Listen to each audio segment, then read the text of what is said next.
Man, it's like you guys have done this. Man, the presents. Thank you guys for coming out. We want to be super quick, but this is just kind of our inaugural, we're calling it a MAG group. And I'm going to have Bryan come up and just share with us kind of what we're doing and kind of give the vision and get started. So give a round of applause for Mr. Straley. Welcome everybody. As you all know, we started this out of the Topeka location. Now we're closer to a lot more people here doing it at the summit. But what is a MAG? Everyone hears that term. If you haven't heard it before, you're like, what does that mean? Well, the mutual part of it, done together, not alone. So obviously that's why we're all together, help each other, learn from each other. We all have our different, specialties that we're good at, and if we all work together to help each other grow. Assistance is just giving and sharing. That's a big part of it, I think Craig's got some sheep. We're gonna go up and wrestle and cheer and just things like that, like even just outside of the, what ifs, emergency situation stuff, just helping each other, supporting each other, growing together. So, and that's the best way too, to get to know each other, and especially, who's got a short temper, or who's laughing all the time and funny, or, who wear some cool cowboy boots or shorts, stuff like that. But just getting to know each other, and then the group part of it is just have the community at the level you want it to.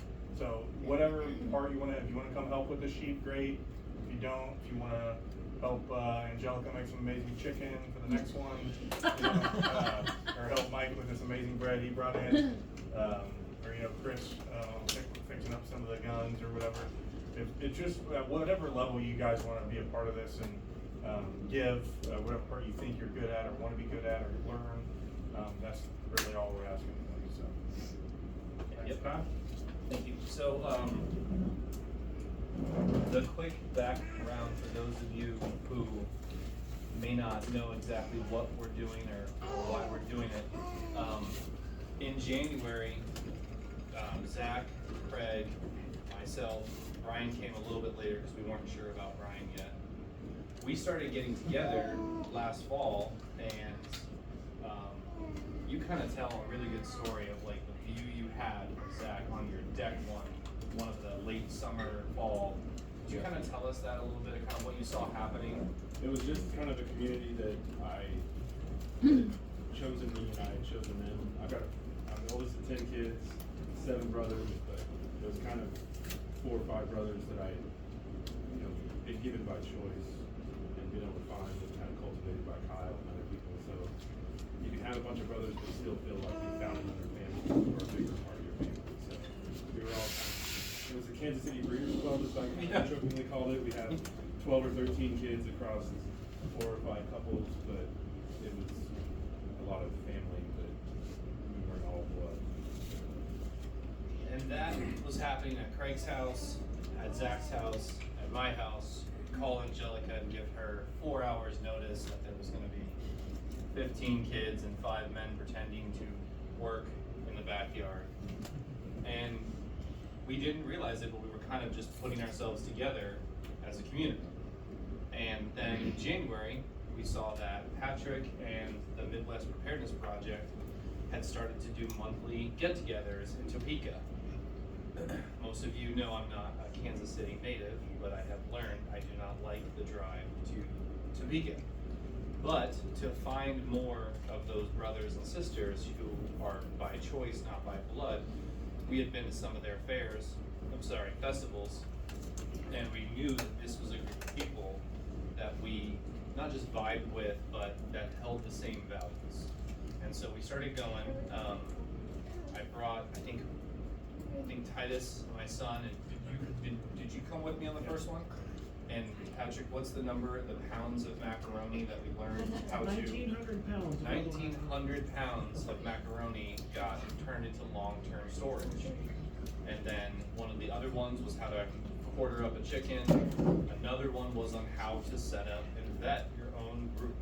That would be the people that you would trust to build a community with. And it just got us to thinking that we should skip maybe the drive to Topeka, since we had learned from this group that they had a great thing going on, and bring it here to Lee Summit. So here we are, we're doing it. So I'm gonna turn it over to Patrick real quick. And Patrick, if you could just give us kind of what the vision, I had asked you once about kind of how the Topeka mag had come to be, and then kind of give that vision of what's been going on. You bet. So everybody, this is Patrick. For those of you who don't know. Welcome, he is Patrick. you almost all of you know, but it's Patrick, and he's the president of the Midwest Preparedness Project. So I'll turn it over to you. Hello, everybody. First time caller, long time listener. Patrick Henry of the Midwest Preparedness Project. The long and short of it is that the Midwest Preparedness Project it's a passion project of mine, and a handful of friends that got together, like Kyle was painting a wonderful and beautiful picture of, where we had all come together and said, we have things in common. And beyond having things in common, the world is a crazy place, and we all see that, that whole collage of things coming together for a perfect storm. And with the world in the shape that it's in, why not just get together and sharpen our knives, or put up elbow macaroni, or learn different skills? Because the truth is, at the end of the day, I'm not as good as I think I am. In my head, like I'm John Rambo with John Wick, with like Patrick Swayze, and with all these other things combined, but I'm not, like in real life. And so having someone like Kyle to supplement where I am weak, or like Zach, or like Bryan, or like Craig, or like Todd, or my beautiful wife back there in the back, I'm gonna embarrass her. Like, I'm not good at pressure canning, I'm not good at long-term food storage, but she is. I'm good with security, I'm good with building, I'm good with other things, where having this system and this network of other people that interlace in your skill sets, or bolster your skills and mask your weaknesses, I think it was something that was integral that fell in our hearts several years ago. So the Preparedness Project started off as a handful of families coming together camping. I think 2011-12 was our first camp out, and it was like maybe 6 people sitting around a campfire, and we thought, how cool would it be if we had more people come do this, or we could invite more people to do this. And this September will be our 25th camp out, and that's really what the Preparedness Project is. It's a group of families that masquerade as friends in a mutual assistance group that really is for the festival, because we all like camping, right? I mean, let's face it, we all like burning food over a stove in the woods and pretending that we're homesteaders. But honestly, the mutual assistance groups are a way for people to get together and find those concentric rings of friendship. In your outer ring, you have people that are like-minded. Your inner ring, you have people that are in a mutual assistance group that will have mutual things together, where you have commonalities, like what we're doing right now today. And in the center of that bullseye, you have your crew, your group, the people that you hang out with, the people that you put up bulk macaroni noodles with every other weekend, or your family members that you love doing something long-term with. And this is an extension of that. I'm grateful for Kyle. I'm grateful for Chris back there in the back. I'm grateful for Bryan stepping up to kind of help drive this bus and be a part of the initiative. Because again, the Preparedness Project is so much more than just Kyle, or these other guys I named, or myself. Really, it is a grass fire movement where local communities, you should be doing this. Wherever you come from, wherever you go from after this, you should be looking at your neighbors, your friends, your coworkers, and thinking, if the grid goes dark tomorrow, who can I count on? Who can I count on with my life, my wife, my wallet? Who can I count on to help me put up those macaroni noodles, or beans and bullets and Band-Aids? And so, again, I'm just really grateful to be a part of this. It's more than a passion project to me now. It's something that's, I get teary just thinking about it, because there's people all across the country that want to be a part of this movement.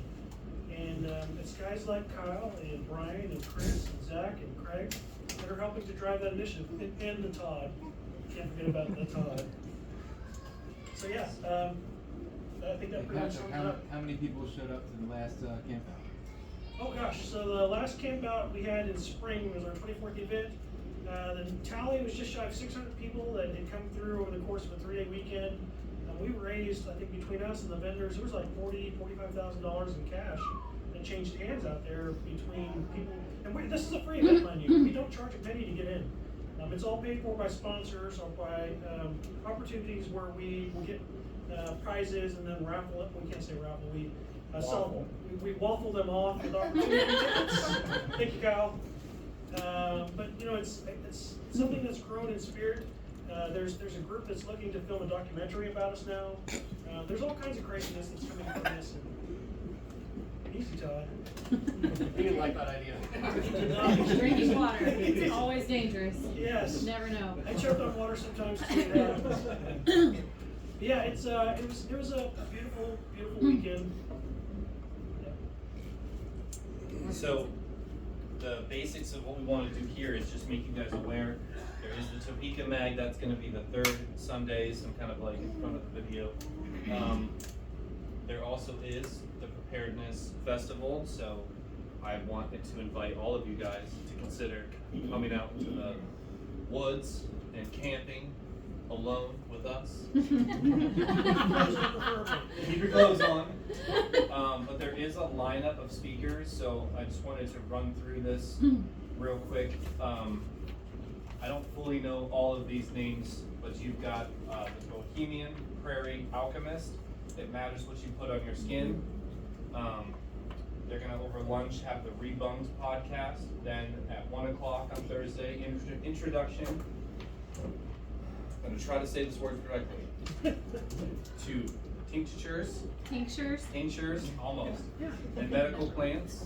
You've got AJ Honey Farms, beekeeping in Kansas. And you've got a jam session at the end of the evening with Scott Armstrong. You've got simple dairy bowl results. The kids are gonna have archery. You've got take back your tech. Don't ever touch my technology.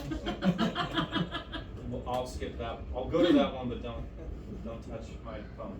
Please don't take it back from him. Please. Take it back for yourself. You've got Ginger Williams making the most of your garden surplus. And then you've got the Grampy Seed Exchange and the Preppers After Dark. Mr. William Bond is going to be coming to talk about how to raise your chickens for free. You've also got Sean from Crunchy Mama Farms, Homestead Meat Preservation. What is Youth Fire Challenge? So that's pretty cool. So that's basically a bunch of kids rubbing sticks together on the ground. She sets up a string across a bunch of different sticks. And you got to build like a 18-inch fire. The first kid to burn through the rope wins a prize. It's pretty cool. That's sweet. You guys have to figure that out ahead. You can't use a lighter. It's got to be like a primitive, like a blast match or some type of split striker. And she provides all of that stuff. It's good fun. And then they're going to end the weekend with their potluck dinner. If anyone hasn't been to it, they had was it a 20-foot trailer? Yeah, like a 25, 26 foot long trailer. 26-foot long trailer full of food that was potlucked in. So these people had already been camping, and there was 30 feet of food on each side of this trailer. I think there's even more already kind of committed at this point, but there's a great bunch of vendors, and again, this is free.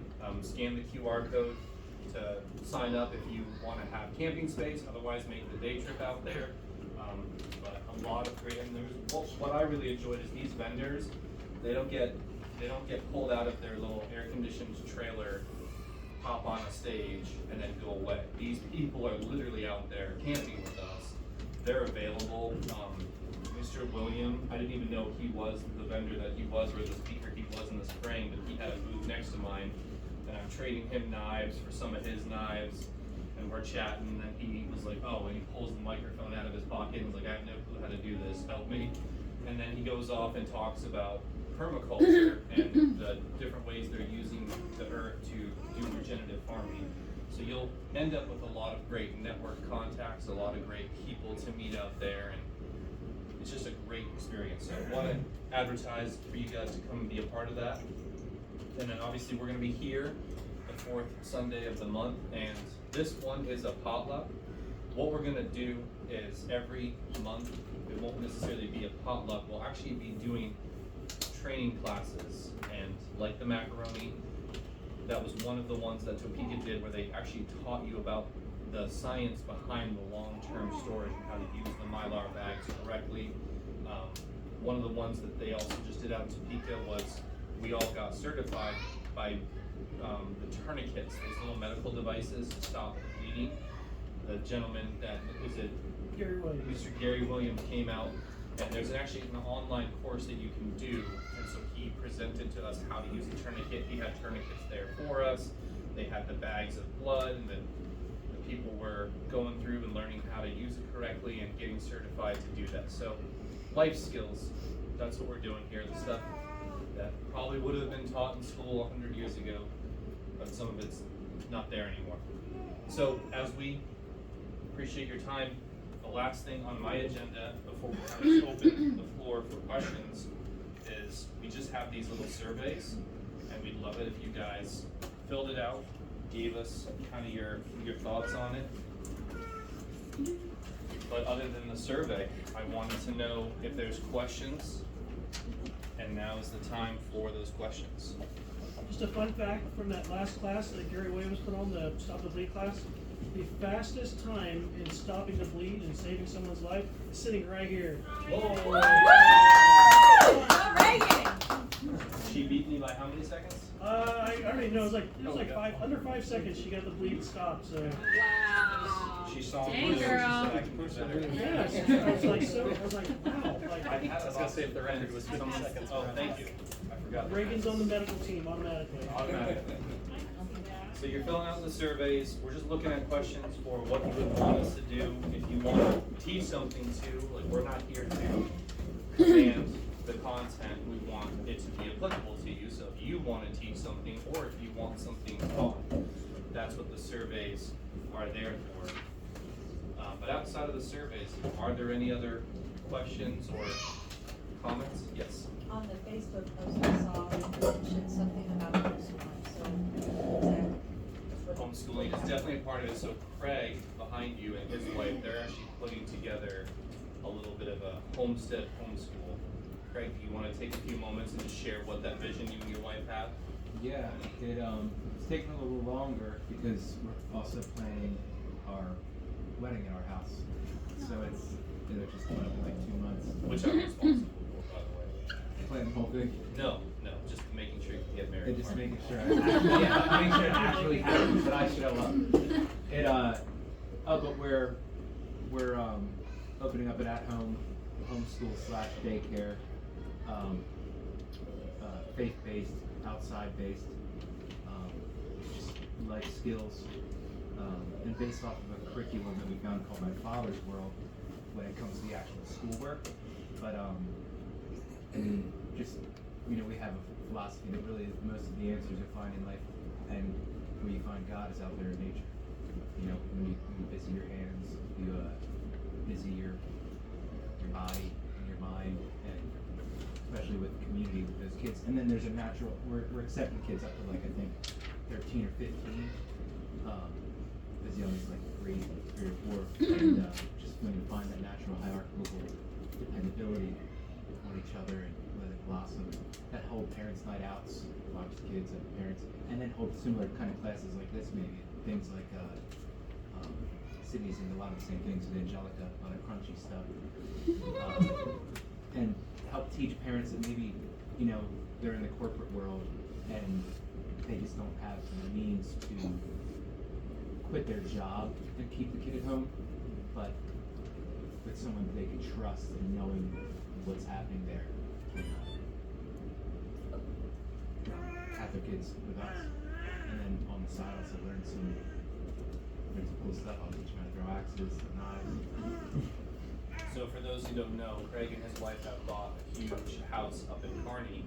It's basically the largest log cabin you could ever find. And it's a 6-car garage that you're converting into this school. Yeah. And then they have quail, they have chickens, they have the sheep, they have the pigs.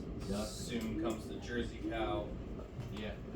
And so this school is gonna have hands-on with the animals, and you have, is it 7 acres back there as well, and you guys are gonna do the gardening? 5. 5. Yeah, we have a really big garden too. So it'll all be about gardening, taking care of land, taking care of animals, building stuff. I've always been a builder since I was a kid, and how to properly use tools, depending on the age, right? Yeah. Cool. 99% I outside. need you to work with Titus and Silas on proper use of tools. Brian brought them a lawnmower, a ride-on lawnmower yesterday, and while we were gone at a meeting, I already got the message from Silas, hey Dad, we're out of gas. I went through like 3 gallons of gas and a lawnmower and it still didn't mow the grass. Yeah, Out I was there. trying to practice that on their bills. Does that help answer your initial question? Yeah. Tractor pulls. And then the bigger group with the Facebook group that we have, we're really just this little Lee Summit group that we're trying to grow. But the other Facebook group that I had up earlier, that might be a really good place for that question too. Because there's a large group of about 2,000 people that are between Kansas and Missouri and the other group. And they actually have a lot of resources. So if you were to pop any type of question out, I'm certainly there too. I will send you the start here. There's a bunch of families I know that homeschool, where they do, they got like a homeschool network, where they do planned outings, where they get together like 2 or 3 times a month and like do field trips together, they do all kinds of crazy stuff, it's great. I wish my kids were still young and I could send my kids to it. Any other questions, thoughts, comments? I'd say one of the coolest parts about the camping trip is it's such a crazy, awesome lineup of vendors. Learn so many different things, but the coolest part I thought was just the tents that are near you are people that are there for all the same reasons. You start talking to somebody and you're like, hey, I just got chickens, or I'm thinking about getting chickens. So this person's been doing it for 5 years. And they can give you some tips on where they failed, and so you can kind of gain some insight from. Or you might have been doing something for, say you're just a really good cook. And you say, oh, I'm starting to get into cooking. And you just never know who you're going to talk to or where they're at and where you're at in the different timelines to learn some of these skills and lifestyle.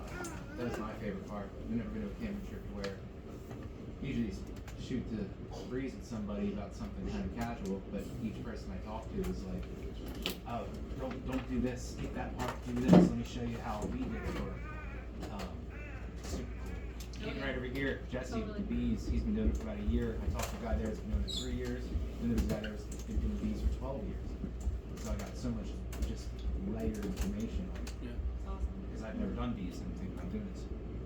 I would keep coming back to we had like a picnic table by our tent, and Angelica or Sydney or somebody would be making food, and Craig would just walk another person up to our lunch, or walk another person up to our dinner, and we would just have all these great conversations with people that you knew were in the safety net, like Craig was saying, they're all like-minded, they're thinking holistically and they're thinking naturally already.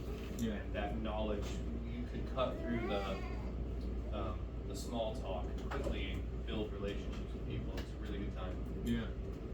So, yes. As a newbie, I'm just trying to find out what priority I can add to this group. I mean, my time, can I fit this group into my time? Yeah. I don't intend on, becoming a landowner.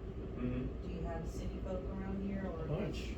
Yeah, okay. I live like 9 minutes from here. And Okay.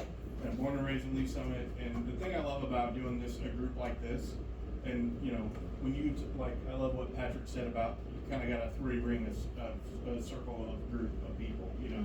So it sounds to me like, you're looking potentially for like getting closer to a core group of people where you have options with, you know, catastrophe happens, or if you live around here, you know that, you know, the power goes out around here a lot, and we had an ice storm, you know, I don't know, it's like 12 years ago, where the whole city was without power for, you know, 2.5 weeks. So it's not just like, you know, the Russians and, you know, China coming over here, but it's like whatever local stuff's happening with floods or power outages or tornadoes or whatever, like just having people close, like I've got generators, I've got, you know, fuel, I've got all the things that if just here locally you needed some support or help, like I've got young kids and know how to run chainsaws if you got tree damage falling in your house, things like that. So yeah, absolutely.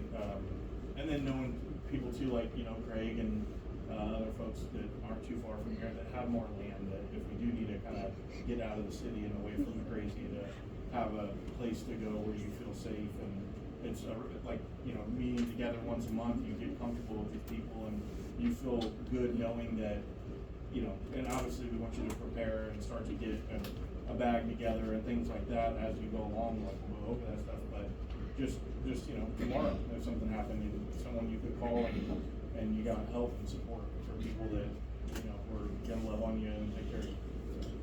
Your statistics show that over 70% of all people who are in a preparedness state of mind live in the city or in an urban area where they don't have resources to chickens, sheep, lambs, fuel, firewood, all those things. So actually the normal or the normalcy in this preparedness space is people who are in town, who live in a neighborhood or suburban or you know, they go to the grocery store once a week, sometimes 3 or 4 or 5 times a week. Well, just like me and you, where'd we start? In Kansas City, right down the road from Worlds of Fun. And now she's got chickens and all the things. All the things. So Tara is the poster child for if you stick around long enough, the country takes you. She thought it was crazy in the beginning, and now chicken bath is a real thing. Yes. Ask her about chicken bath. Yeah. Yeah, there's one in my basement. But the other part of it is you don't need to trend that way either. Like Patrick is saying, like if you're where you're at, or you're gonna rent on land, or you're gonna stay where you're at. Like this group is looking to do medical training. I really enjoyed the one Topeka mag that it was literally just how to cordon up a chicken. And Angelica thanks everybody at that mag for that because I didn't know how to just properly cordon up a chicken. I just didn't know how to do it. But learning the basics of how to use the meat correctly and how to be smart about it. And your son Zach has had me murdering chickens. We found out I'm really good at that part. Right? But now I know how to actually process it better. Like it's just those smaller things that we don't think about doing as much that we want to come together. Jesse with the honey and the bees, and that's a whole class in and of itself. Let's talk through that. You know.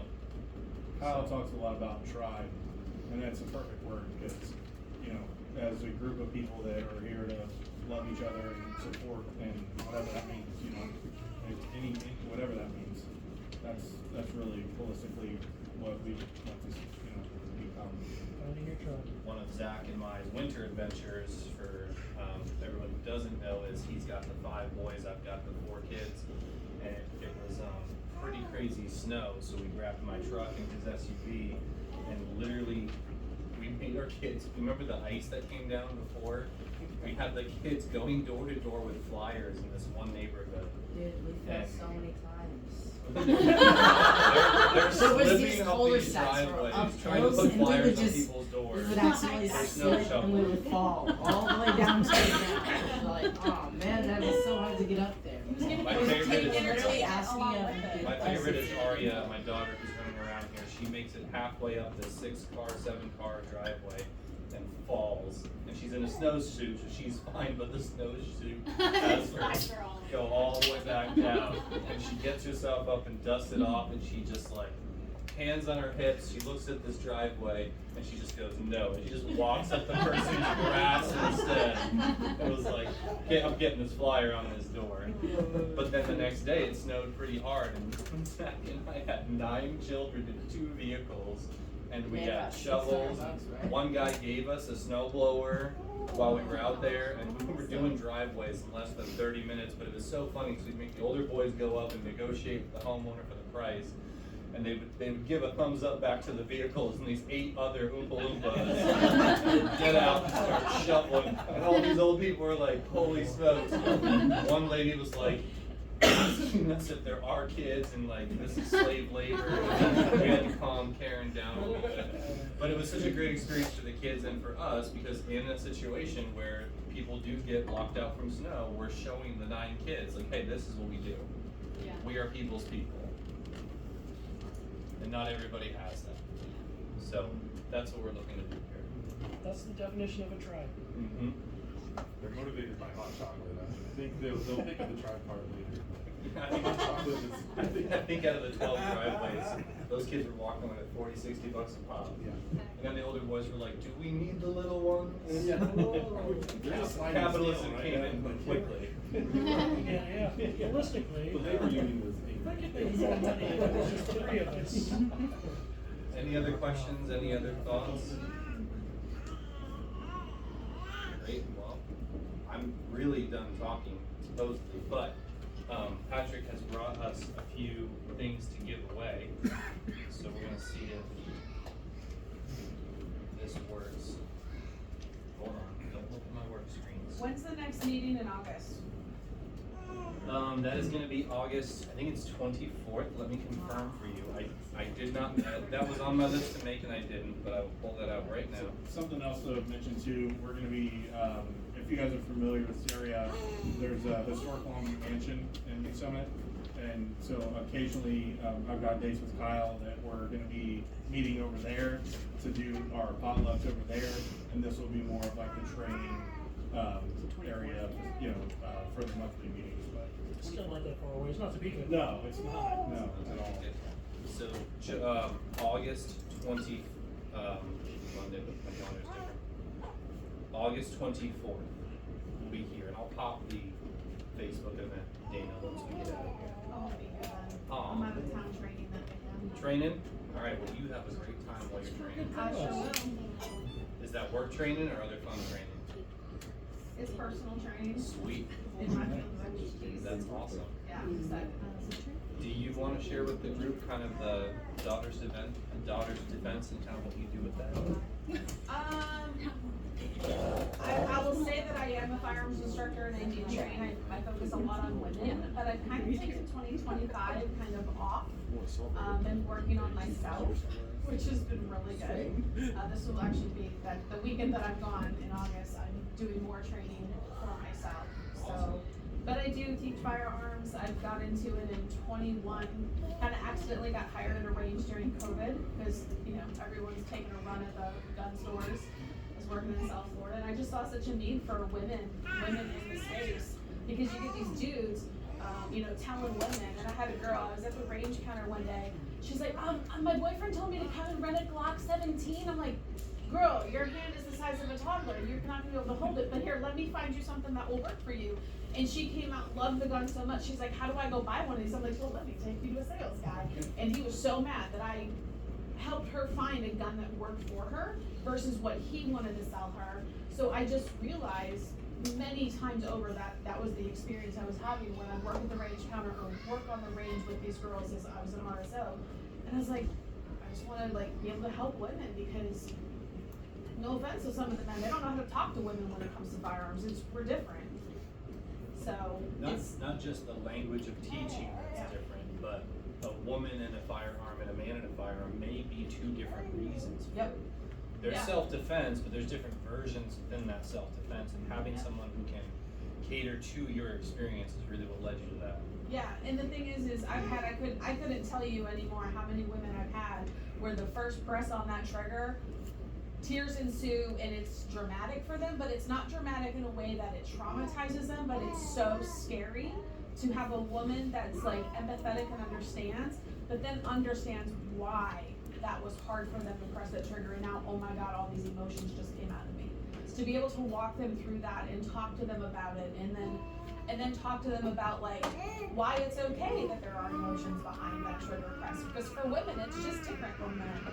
So that's kind of a good part of where my heart really thrives is in the firearm space. But it's really expensive to be an independent instructor as well. So I took 2025 off, and I've just kind of been putting that money towards classes for myself. I'll be going next month, taking a class for myself in southern Kansas. But yeah, that's how I become a good instructor too. Is go learn from other people, learn different techniques, different styles of training as well. So it's good stuff to bring back to the table. But if you're interested, you can just always talk to me, find me on Facebook or Instagram, and I'm happy to help somebody, especially if it's just like, hey, I just want to go find a firearm to buy. You don't have to pay me for that. Like sometimes that's just basic knowledge, and then it's, you know, lessons would be different for a class or whatever. But yeah, I absolutely would. That's awesome, thanks for sharing. Any other questions or thoughts? So we're gonna really pay attention to what you guys write on these surveys because we're working with Patrick to work out the classes. And what we're gonna do, this is the first one, this was truly a potluck and a survey. But the next 2 months, we'll do one more training here in August. And then the September one falls on the date of the fall festival, so we'll all be out there.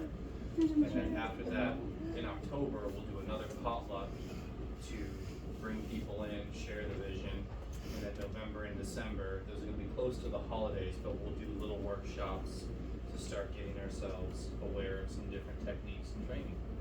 So thank you all for coming and enjoy the rest of the food, so. That's it. Thank you, Kyle. Thank you. Thank you to everybody that brought food for the potluck, that's awesome.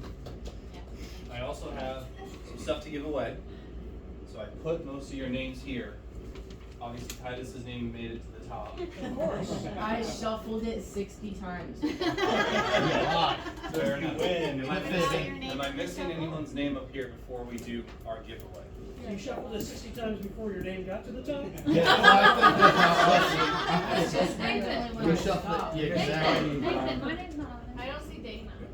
My name's not on there. Dana's not up there? Alright, Reagan, Titus, you're fired. I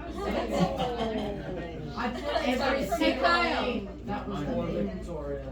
Victoria's name's not on there. Yeah, I got Dana now, I got Victoria, got Craig on here now. Victoria. Right, that's not Gavin twice? No, okay. Alright, anyone else? Make me Is dizzy. this correct? Alright, we're gonna give away the World Without Rule of Law card game first. Just so y'all don't think I've rigged this, Allie, would you come up and press the button? You can read these cards around the campfire on Friday night, and it's a fantastic game. It helps you kind of out your friends and find out what really makes them tick, because it asks questions that are morally obligating.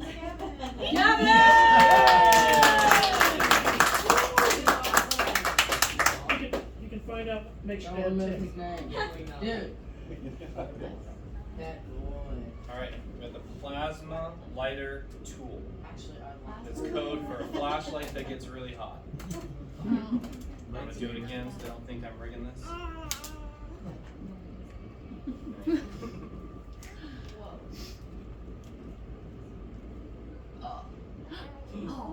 Almost Harmony. Congratulations. Allie, one more time. We got one last one. We've got the 5 emergency survival straws. There's a bunch of knives over there too. Your grandkids need to eat somehow. Oh, that's weird. Rig. Oh, Allie!